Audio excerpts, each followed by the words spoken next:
என்ன அமல் இபாதத் செஞ்சிருந்தாலும், அல்லாஹ்வை சந்தோஷப்படுத்தி இருந்தாலும், முழு இரவையும் அல்லாஹ்வுக்காக வேண்டி முழித்து கழித்திருந்தாலும், கியாமுல் லைலிலே கழித்திருந்தாலும், முழு பகல் பொழுதையும் அல் குர்ஆனோடு கழித்திருந்தாலும், அல்லாஹ் சில மனிதர்களுக்கு சுவனத்தை ஹராமாக்கி விடுகிறான். ரமதான் வந்தது, ரமதானை அடைந்தோம், பயன்படுத்தினோம், தொழுதோம் யா அல்லாஹ், அமல் இபாதத்துக்கள் செஞ்சோம் யா அல்லாஹ், தர்மம் கொடுத்தோம் யா அல்லாஹ். ஆனா சில மனிதர்களுக்கு அல்லாஹ் சுவனத்தை ஹராமாக்கி விடுகிறான்.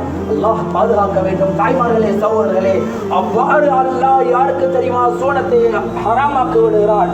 முதலாவது கூறுறாங்க நபி ஸல்லல்லாஹு அலைஹி வஸல்லம் அவங்க, அகுல் வாலிதைன், பெற்றாரை இந்த உலகத்திலே கண்ணியப்படுத்தாத பிள்ளைகள், பெற்றோருடன் சரியான முறையிலே நடந்து கொள்ளாத பிள்ளைகள், பெற்றோரை அவமதித்த பிள்ளைகள், பெற்றோரின் மனம் நோகும்படி நடந்து கொண்ட பிள்ளைகள், இவர்களுக்கு ஒரு நாளும் சுவனம் நுழைய முடியாது.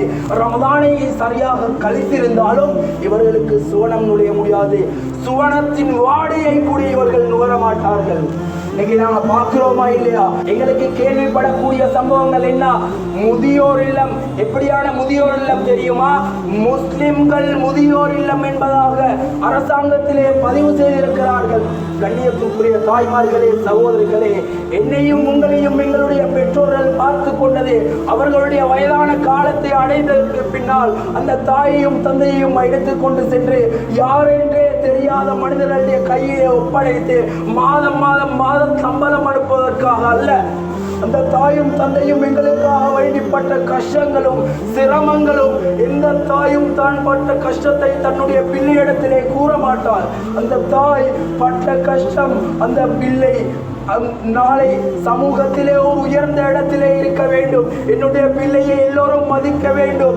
ஒரு பிள்ளையை மதிப்பு கிடைக்கக்கூடிய நேரத்தில், ஒரு பிள்ளைக்கு கண்ணியம் கிடைக்கக்கூடிய நேரத்தில் அந்த தாயும் தந்தையும் எவ்வளவு சந்தோஷப்படுவாங்க தெரியுமா? அந்த பிள்ளை ஏதாவது ஒரு சாதனை சாதித்து விட்டால் அந்த பிள்ளைக்கு சந்தோஷம் வந்தோ இல்லையோ, உமாவோட கண்ணில் கண்ணீர் வரும், ஆனந்த கண்ணீர் வரும். தாய்மார்களே, சகோதரிகளே, அவ்வளோ கஷ்டப்பட்ட தாய் தந்தை எதிர்பார்த்தது வேறொன்றும் இல்லை. என் புள்ள நல்லா இருக்கணும், உலகத்தில் என் பிள்ளைக்கு மதிப்பு கிடைக்கணும், உலகத்தில் எல்லாருமே என் பிள்ளைய பாராட்டணும் எதிர்பார்த்தாங்க பெற்றோர்கள். வேற எதுவும் பெரிய விஷயங்கள் எதிர்பார்க்கல. எங்களோட பணம் எங்களோட பெற்றோர்கள் தேவையில்ல. நபியவங்க கூறினாங்க, ஒரு தகப்பன் ஒரு மகனுடைய பணத்தை அனுமதி இல்லாமல் எடுக்கிறாரு.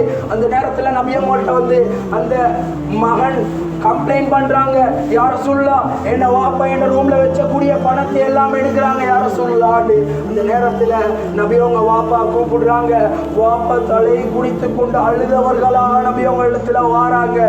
வந்த நேரத்துல அந்த நபி அவங்க கேட்கிறாங்க, நீங்க உங்களோட மகனுடைய பணத்தை அனுமதி இல்லாம எடுத்தீங்களா?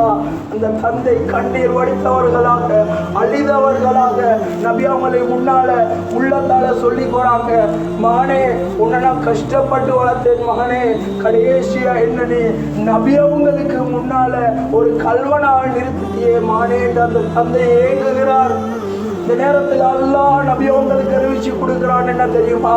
நபி அவங்க கூறினாங்க, தந்தையே தந்தையே, நீங்க உங்களோட மகண்ட சொத்திலிருந்து எவ்வளோனாலும் எடுங்க, நீங்க தெரிஞ்செடுத்தாலும் சரி தெரியாம எடுத்தாலும் சரி, அது உங்களுக்குரிய ஹக்கு, உங்களுக்கு அனுமதி இருக்குது, இஸ்லாம் அனுமதியை வழங்குது. கண்ணியத்துக்குரிய தாய்மார்களே, சகோதரிகளே, ஆகவே எந்த சந்தர்ப்பத்திலையும் பெற்றாருடைய விடயத்தில் நாங்கள் தரக்குறைச்சலா நடக்கக்கூடாது. நாங்கள் தரக்குறைச்சலா நடந்தோம்டா எத்தனை ரமதான் அடைச்சாலும் வேலில்ல. பெற்றோட மனசு கொஞ்சம் நொந்துட்டாலும் நாங்கள் இந்த உலகத்தில் நாசமா பெற்றோம், நாளை மறுமையில சுவனத்துடைய வாடே கூட நுகரலாம். பெற்றார விடயத்தில் மிச்சம் கவனமாக நடந்து கொள்வோம். கண்ணியத்துக்குரிய தாய்மார்களே, சகோதரிகளே, ஆகவே பெற்றோரை நாங்க இந்த உலகத்துல மிதிச்சோமுண்டா, மதிக்கப்பட வேண்டிய பெற்றோர்கள் இந்த உலகத்திலே மிதிக்கப்பட்டால் நினைத்துக் கொள்வோம், எங்களுடைய நாசம் ஆரம்பித்து விட்டது என்பதாக. நாளை மறுமையிலே அல்லாஹ்விடத்திலே ஏங்குவோம், கதறுவோம், யா அல்லாஹ் அமல் இபாதத் செஞ்சேனே யா அல்லாஹ், சதகா கொடுத்தேனே யா அல்லாஹ், ஹஜ் செஞ்சேனே யா அல்லாஹ், ஏங்குவோம். ஒரு ஏக்கத்திலே பிரயோஜனம் இல்லை. தாயிட விடயத்திலேயும் தந்தையோட விடயத்திலேயும் நாங்க சரியான ஹக்க கொடுக்கலையா நாங்க நரகத்துக்கு போவோம்ன்றத உள்ளத்துல ஆணித்தனமாக உள்ளத்துல அரைந்து வைத்துக் கொள்வோம் சகோதரிகளே, கண்ணியத்துக்குரிய பெரியார்களே, சகோதரிகளே. அதே போல இரண்டாவது விடயம் என்ன தெரியுமா? இரண்டாவது விடயம் நபி ஸல்லல்லாஹு அலைஹி வஸல்லம் கூறினாங்க, காத்தியுர் ரஹ்ம், எங்கட உறவுகளை சேர்ந்து நடக்காம பிரிந்து நடக்கிறது. நபி அவங்க தெளிவா ஹதீஸ்ல சொன்னாங்க, லா யதுகுலுல் ஜன்னத காத்திஉன், யார் உறவு முறையை துண்டித்து வாழ்கிறானோ அவன் சுவனம் நுழைய மாட்டான், சுவனத்தின் வாடையை கூட நுகர மாட்டான். கண்ணியத்துக்குரிய தாய்மார்களே, சகோதரிகளே, நாங்க இன்னைக்கு சாதாரணமாக இருக்கிறோம். நாங்க சாதாரண சின்ன சின்ன பிரச்சனைக்காக எங்களோட உயிரத்த உறவுகளையே பிரிஞ்சு வாழ்றோம். சிறிய ஒரு உடுப்பு பிரச்சனை, சிறிய ஒரு காணி பிரச்சனை, வாப்பா மௌத்தாயிட்டாரு, அந்த மனுஷன் பாவம் சரியான கஷ்டப்பட்டு சொத்துக்களை சேர்த்து வச்சாரு, அவர் மௌத்தாயினதுக்கு பின்னால சின்ன ஒரு மரத்துக்காக, சின்ன ஒரு காணித்துகளுக்காக, சின்ன கொஞ்சம் சல்லிக்காக அடிச்சு கொண்டு சாகுறோமே, பிளவுபட்டுக்கோரோமே. இந்த சின்ன சின்ன பிரச்சனைகளுக்காக பிளவுபடுற யாரோட? எங்களோட ரத்த உறவுகளோட. அதே தாய், எங்களோட தாய் நாங்க எந்த கருவறையில வளர்ந்தோமோ அதே கருவறையில பெற்றெடுத்த எங்க சகோதர சகோதரிகளோட நாங்க பிளவுபட்டுக்கோறோம். நபியும் அதனாலதான் கூறினாங்க, யாரு ரத்த உறவுகளை பிரிஞ்சு நடப்பாங்களோ, யாரு ரத்த உறவுகளோட பேசாம நடத்துவாங்களோ அவங்க சுவனத்திட வாடையும் நுகர மாட்டாங்க.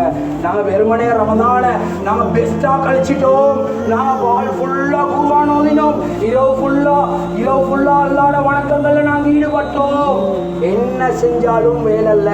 பெற்றாரோட விஷயத்துல மோசடி செஞ்சிட்டா, பெற்றாரோட விஷயத்துல மோசடி செஞ்சிட்டா, உறவுகளை சேர்ந்து நடக்கிற விஷயத்துல மோசடி செஞ்சிட்டா, என்ன செஞ்சாலும் வேலல்ல, சுவனத்துக்கு நுழையவே இயலாம். சிலமான பெற்றோர் மௌத்தாகிப்பாங்க. ஆனா பெற்றோர் மௌத்தாகினாலும் அந்த பெற்றோருடைய தாயினுடைய சகோதர சகோதரிகள் உயிரோடு இருப்பார்கள். கண்ணியத்துக்குரிய சகோதர சகோதரிகளே, அவ்வாறு உயிரோடு இருந்தா அவங்க அவங்களோட உம்மட அந்தஸ்துல வச்சு பாருங்க. அந்த சகோதரி, அந்த தாயினுடைய சகோதரி, பெரியம்மா அல்லது சாட்சி அவங்களுடைய உம்மக்கு சமன்.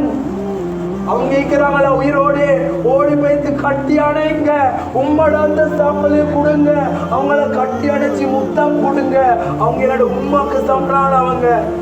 நாங்க உம்மாவை தான் கண்ணியப்படுத்தல, உம்மாவை சரியா பார்த்து கொள்ளலன்னு கவலையாயிக்குதா? அவங்களோட ரத்த உறவு அழிப்பாங்க. அவங்களோட ரத்த உறவுகளை பேசி சந்திங்க. அந்த சாட்சிய, அந்த பெரியம்மாவை கட்டி அணைச்சி, பெரியம்மா சாட்சி, நீங்களோட உண்மைக்கு தாலியானவங்க, நீங்க எங்களோட உம்மாவை போல, எனக்கு உண்மை இல்லை, நீங்க பார்த்துக்கோங்கன்னு கேளுங்க. அவங்களோட கடமை அவங்களோட பிள்ளைய பார்க்குற மாதிரி அவங்கள பார்க்கறது. கண்ணியத்துக்குரிய தாய்மார்களே, சகோதரிகளே, ஆவே நாங்கள் இன்னைக்கு நோமலாக நினைச்சு வாழ்ந்துட்டு இருக்கிறோம். ஏதோ கோபம் பிடிச்சிட்டோம், ஏதோ சின்ன சல்லி பிரச்சனை, கடன் பிரச்சனை, மாப்பிள்ளையே ஏமாத்திட்டாங்க பிசினஸ் உடைய விஷயத்துல. நான் மௌத்து வரைக்கும் அவன் மௌத்தாயினாலும் நான் அவட ஜனாசாக்கு போக மாட்டேன். சொல்லாதீங்க சகோதரிகளே, சொல்லிவிடாதீர்கள். சொன்னா நீங்க ஜனாதா தான் போக மாட்டீங்க, ஆனா மறுமை நாள்ல நீங்க சுவர்க்கத்துக்கு போக மாட்டீங்கன்றத மறந்து விடாதீர்கள். கண்ணியத்துக்குரிய தாய்மார்களே, சகோதரிகளே, சகோதரர்களே, ஆகவே இந்த உலகத்துல நாங்க என்ன அமல் செஞ்சு சாதிச்சிட்டாலும் போதாது. நாங்க செய்ய வேண்டியது என்ன தெரியுமா? உறவுகளை சேர்ந்து நடக்கணும், தாய்தாப்பனை கண்ணியப்படுத்தணும். எந்த சந்தர்ப்பத்திலையும் தாய்தாப்பனை மட்டும் இழிவுபடுத்திடாதீங்க. தாய்தாப்பனை இழிவுபடுத்தினா உலகத்திலேயும் நிச்சயமா நாசம், நாளை மறுமையிலேயும் நாசம். அந்த சுவனத்தை அடையவே இயலாம். தாய்மாருடைய உள்ளம் பதுவா செய்ய தேவல்ல, கொஞ்சம் உடைச்சிட்டாலும் அல்லாஹ் அந்த தாய் மன்னிக்கும் வரையில எங்களை மன்னிக்கவே மாட்டான். எத்தனை முறை அல்லாஹ்ட்ட நாங்கள் கையேந்தி தௌபா செய்தாலும் அந்த தாயினுடைய உள்ளம் நொந்திருந்தா அந்த தாய் மன்னிக்கும் வரையில அல்லாஹ் மன்னிக்க மாட்டான். கண்ணியத்துக்குரிய பிரியர்களே, சகோதரிகளே, அதனால எந்த சந்தர்ப்பத்திலையும் தாயுடைய விஷயத்திலையும் எங்களுடைய இரத்த உறவுகள விஷயத்திலையும் சேர்ந்து நடப்போம்.